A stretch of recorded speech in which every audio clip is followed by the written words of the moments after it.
Hello, welcome back to Wisdom Wednesday with Johnny Tiger on January 6th, 2021. Still trying to get used to this 2021 business. In many ways, I think to be able to sit here, talk to you guys, and say it is 2021 make me one of the very fortunate people that came through 2020 relatively unscathed. So, yeah, thanks the Lord, thanks Buddha, thanks whoever's out there for looking out for me. Today, I'm going to take you back on a little journey of the evolution of beds. Now, a lot of you are thinking of what's so interesting about bed. Bed is bed, you know, a box spring, a mattress, um, maybe uh, for people who are a little bit more uh, economy conscious, then they use a regular sponge mattress or the kinds that have springs in them. And for those that have a little bit more money to invest, you get a memory foam or half and half. A couple of years ago, my girlfriend, beautiful, intelligent girlfriend, actually invested in a half and half, half memory foam, half some other material. I think it was latex foam mattress for our bed, and it's just amazing because before that, prior to that, I've slept on the same old saggy spring mattress for over 10 years. And I'm a guy. I'm a guy. I'm very typical. As long as I can park my carcass there at night, I didn't really see anything wrong with it. It was saggy in the middle. Okay, then I'll sleep more towards the edge. You started to sag on the left side. Okay, I'll sleep on the right side. And this right side started to sag too. Well, okay, now everywhere is saggy, so it's even. So for me, it was like, yeah, okay, whatever. It's not the best mattress in the world, but I just sleep here for a few hours a day anyway, so it doesn't really matter. And then I was waking up with all kind of back pain and neck pain, and sometimes didn't get very good sleep at night and stuff like that. And ever since we got the new mattress, I just sleeping had become way more pleasurable. So yeah, I think if you got to sleep on it every day, probably it's a good idea to invest on something that is comfortable and enjoyable rather than trying to rough it like a caveman. But anyway, I digress. We're talking about bed. Now in Mandarin, the word for bed is 床, Chwong, like the last name Wang. You just add a ch in front of it. 床, 床. It's a bed.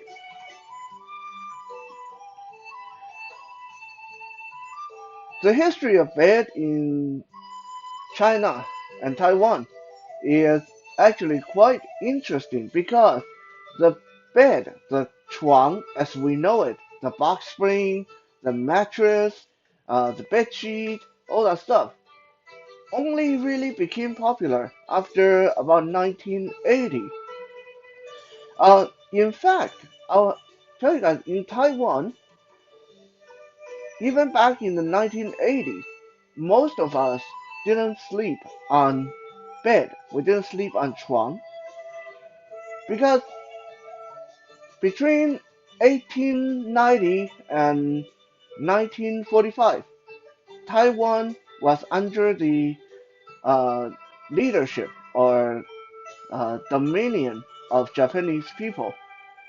So even in the 1980s, there's still a lot of Japanese culture left in Taiwan. So a lot of families didn't have bed. What they had was tatami sheets, big, blocky, uh, 3 foot by 3 foot sheets, about 1 to 2 inches thick, woven from treated hay or straw. Sound very uncomfortable, I know. You think it's all prickly or stuff like that, but if any of you have ever sleep on a pile of hay in a hayloft on a farm, you know it's actually really comfortable. It's really springy. It's smell wonderful, and yeah, just a really cool thing to sleep on. So that's what a lot of people in Taiwan grew up sleeping on.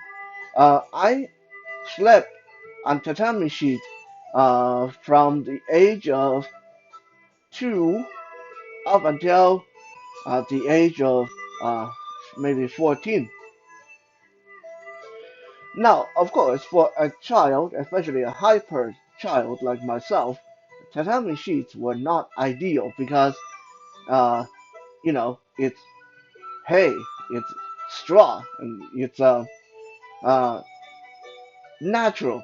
Well, I like to say it's natural, but maybe I was just naughty. I started to dig holes in the sheets. So my bedroom was covered with these tatami sheets, and then gradually you see little uh, potholes start to appear in the middle of the floor and then over there in the corner and stuff like that. And then one day I made the mistake of pouring water in these holes that I dug. I thought if I could start a fish pond in my room. Well, you can guess that didn't work out too well. I definitely got a spanking for that. But hey, live and learn. Uh, straw doesn't mix well with water. Uh, but that's the kind of sleeping arrangement a lot of us in Taiwan grew up on. No bed. We slept on straw mats. Uh, but in China, things were even more interesting. For thousands and thousands of years, Chinese people have this invention in their household. Now we don't see anymore now, unless you go to northern China in some really rural country places. This little invention, well, it's not so little, but this invention is called Kang, Kung, Kang. Now, what is a Kang? A lot of people who read Chinese literature hear about Kang and they think that that's a bed, that's a Chinese bed. But no, a Kang is not a bed. A Kang is the part of your house that is a platform. So in the old days, every household would have almost half of its surface, about a foot and a half off the ground. Today, when we go to people's houses, Chinese people's houses, people tell you to take off your shoes outside. In the old days, that wasn't the case. In the old days, they tell you, "Oh, come in," and you come in, and it's only when they invite you onto the kang, this raised area in their living quarters, that they say, "Take off your shoes." Now, like I said, this kang would usually take up half of the house.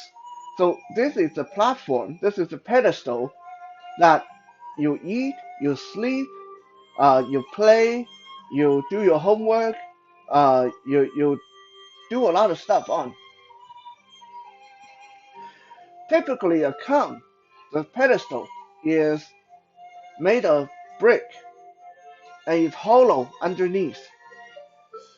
Why is it hollow underneath? Because it is interconnected with the oven and the kitchen. So imagine rather than the smoke from the kitchen goes straight up the chimney, what it does is actually there's uh, there's a connecting passage between beneath your kang, your pedestal, and the kitchen stove and the oven. And on the other side, all the way over there in the corner of your kang, is the chimney that lets the smoke out. So the hot smoke from when you're cooking go under this pedestal before it go outside the house. What it does, it's a very ingenious invention actually, because this means every time you're cooking, and if you cook 3 meals a day, uh, as a lot of people did back then, you are constantly keeping that calm area warm. So when you are ready to go to bed at night, especially in the winter time, that place was nice and cozy. They didn't have heater back then, so this was a really smart way of warming up your sleeping area.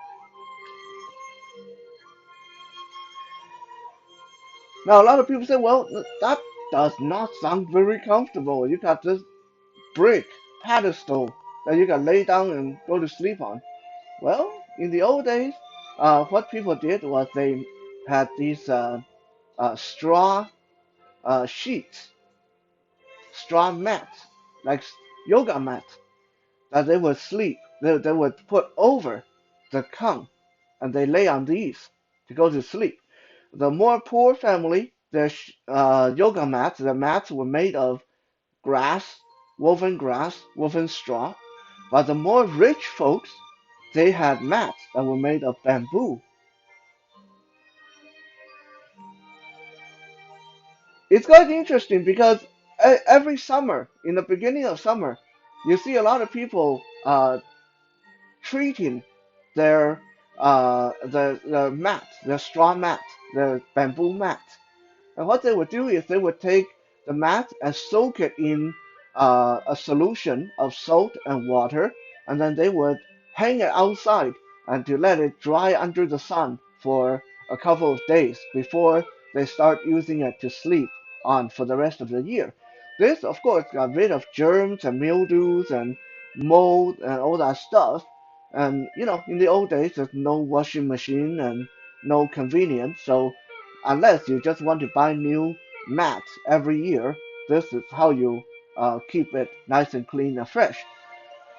Speaking of buying new mats, people really didn't do much of that unless you were from a wealthy family. Then yeah, you use it, and then when you get dirty, you throw it out and buy new one. But for a lot of common folks, for a lot of more poverty-stricken family, there was a say in old China that said the straw mat is your best friend because that is the straw mat that you are born on, which means it's the same straw mat that your mom was laying on when she was giving birth.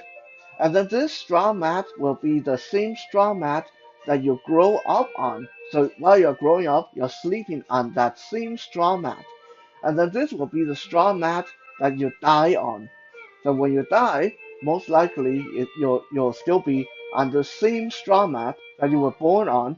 And then back then, people didn't put a sheet over the corpses. Back then, what they commonly did when they came to take you out for burial is they take the straw mat or the straw sheet or the bamboo mat that you are laying on, they roll you up in it like a big burrito before carrying you out and put you in the coffin like that. So that straw mat most likely is going to be there when you were born and it's going to be buried with you. So people used to say that mat you sleep on, you better be nice to it. You better take care of it because it's going to be your best friend. It's your lifelong friend. Gradually, the platform, the kang, got faded out, and people started bringing in uh, a different kind of bed. But it's not what we see today. It's not like a modern bed.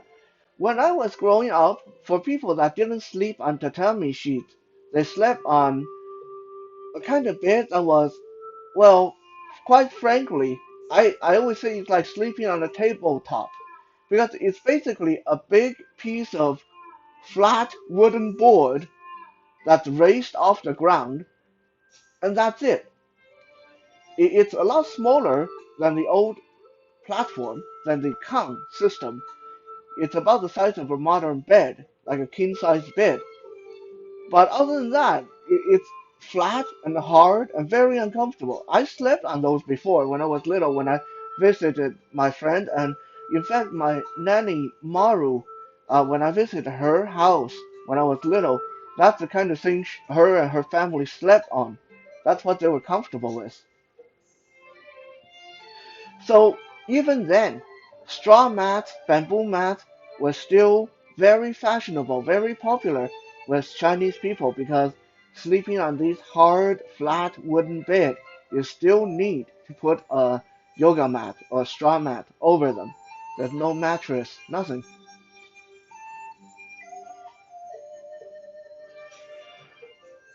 There's actually a funny situation that when soft mattresses, when the more modern bed first started getting used in China and Taiwan, a lot of big five-star hotels would order these super comfortable, super soft modern bed. And then they would notice that hotel guests end up sleeping on the floor. The hotel guests would grab the blanket and put it on the floor and they would sleep on the floor. They wouldn't use the bed because Taiwanese people, Chinese people, even back in the 80s, they were so used to sleeping on these hard, flat kind of surfaces. You give them a soft bed, they end up waking up sore and getting muscle pain and joint pains, or they just couldn't get a very good night's sleep. So a lot of them pay big money to go stay in a hotel, only ended up sleeping on the floor because they couldn't handle sleeping in soft bed. Took 3 or 4 years before more modern bed became popular in China and Taiwan. Not only was the bed evolving, even the mats were evolving because Chinese people were so used to sleeping on these straw mats and bamboo mats that even after they started buying soft mattresses and beds for their houses, they still like to put a mat. Uh, they still like to put a mat or a bamboo sheet over top of the mattress because that's what they're used to.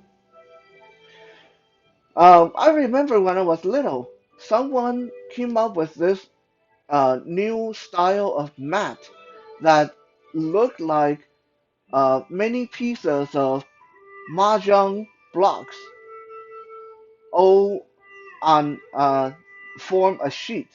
So it looked like you're sleeping on a sheet made of blocks. Uh, and the cool part of these was it was extremely nice and cool in the summertime, but it got faded out really quickly because these blocks they are not joined together properly sometimes. So when you sleep on them, especially when you sleep on a soft bed, the moment you try to roll over, it pinches your skin between these blocks and it hurts a lot. I remember when I was little, I used to wake up, like if I slept on these things, I used to wake up thinking that something was biting me, and it turned out to be the the mat, the little tiny square blocks on the mat that was pinching my skin.